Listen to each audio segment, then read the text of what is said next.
बिस्मिल्लाहिर्रहमानिर्रहीम। मोहतरम सामीन, असां तव्हांजे साम्हूं तक़रीबन मैदे जे बीमारियुनि जा नुस्ख़ा पेश कया आहिनि ऐं उन खां पोइ कंहिं दोस्तनि जे गुज़ारिश ते मोटापे जो तव्हांखे हिकु सिंपल फार्मूलो नुस्ख़ो असां ॿुधायो ऐं हाणे तव्हांखे असां ब्लड प्रेशर जे मुतालिक़ ॿुधाईंदासीं। ब्लड प्रेशर हिकु असांजो जेको रतु आहे उन जी स्पीड खे ब्लड प्रेशर चइबो आहे। कॾहिं उन जी स्पीड घटिजी वेंदी आहे, कॾहिं उन जी स्पीड वधिजी वेंदी आहे। उन खे घटाइण ऐं वधाइण वारा असां पाण हूंदा आहियूं। जॾहिं असां पंहिंजे मादे ते हद खां वधीक प्रेशर विझंदा आहियूं, हिकु सिंपल तव्हांखे मिसाल ॾिजे, जेकॾहिं की मोटरसाइकिल ते 5 माण्हू विहारजनि त उन गाॾीअ ते बि लोड ऐं प्रेशर पवंदो ऐं उन गाॾीअ ते हलाइण वारे खे बि ख़तरो ऐं अंदेशो रहंदो। ईअं ई असांजो जेको मैदो आहे उहा हिकिड़ी पूरे जिस्म जी इंजन आहे। जॾहिं असांजे इंजन ते घणो बर्डन, हाई डोज़ या बेटे मां खाधा खाइण जे करे उन ते असां वज़न विझंदासीं त पोइ उन जो प्रेशर जेको आहे उहो मुख़्तलिफ़ जायुनि ते वधी वेंदो आहे। उहो जेकॾहिं सिधो सो दिमाग़ ते वेंदो आहे गैस जे सूरत में त असांखे जोड़नि जो, चेल जो ऐं मुख़्तलिफ़ क़िस्मनि जा सूर पवणु शुरू थी वेंदा आहिनि ऐं उन्हनि सूरनि खां पोइ असांजे जॾहिं सीने ते भार चढ़ी वेंदो आहे ऐं सूरु पवंदो आहे त उन खां पोइ असांजे रत जो जेको प्रेशर आहे उहो वधी वेंदो आहे। मुसलसिल बेटे मां खाधा खाइणु ऐं तेज़ मसालेदार खाधा खाइणु ऐं अजीब क़िस्म जा जेके अॼुकल्ह मॉडर्न खाधा होटलुनि वग़ैरह जा जेके थियनि था, ख़ासि तौर ते लोह जे कढ़ाई में जेको खाधो खाइणु आहे, इहो असांजो मादो तमामु घटि ई बर्दाश्त कंदो आहे। इन जे करे जो असांजो जेको मादो आहे उहो लोह जो ठहियलु न आहे, हिकु सिंपल गोश्त जो ठहियलु आहे। असां जॾहिं होटल वारनि खे या घर में को तजुर्बो करे ॾिसंदासीं त हिकु कढ़ाई जेका लोह जी ठहियलु आहे उहा 2-2.5 किलो वज़नी असां वठी वेंदा आहियूं।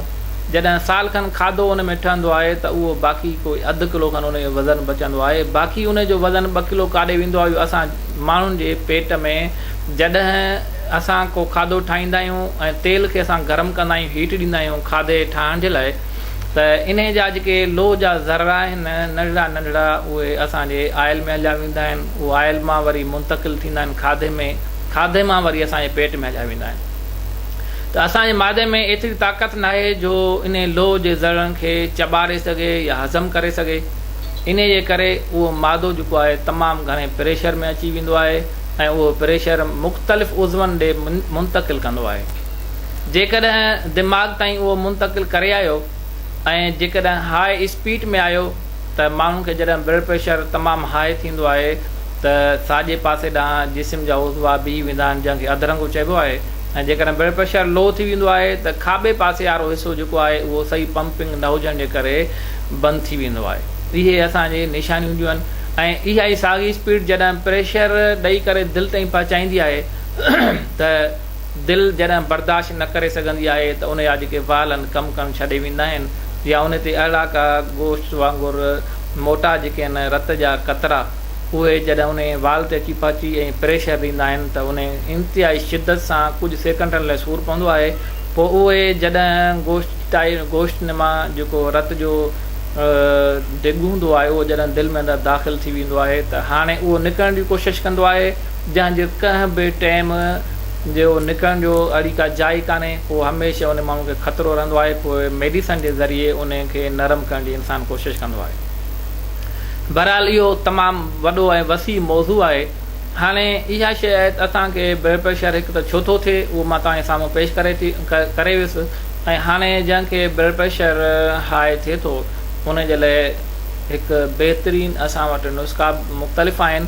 बहरहाल तव्हांखे ॿुधाईंदासीं त उहो माण्हू साॻी जेके 5-6 पॉइंटूं सभु तव्हांखे पहिरियां ॿुधायासीं त पेट भरे करे खाधो न खाइणु, नरम ग़िज़ा नॉर्मल ग़िज़ा खाइणु, वक़्त ते खाधो खाइणु, खाधे खां पोइ पाणी वग़ैरह या लिक्विड फॉर्म में का बि शइ इस्तेमालु न करणु ऐं खाधे खाइण खां पोइ 15-20 मिंट वर्जिश करणु, इहे तक़रीबन हर इंसान जे लाइ तमामु निहायत ज़रूरी आहिनि।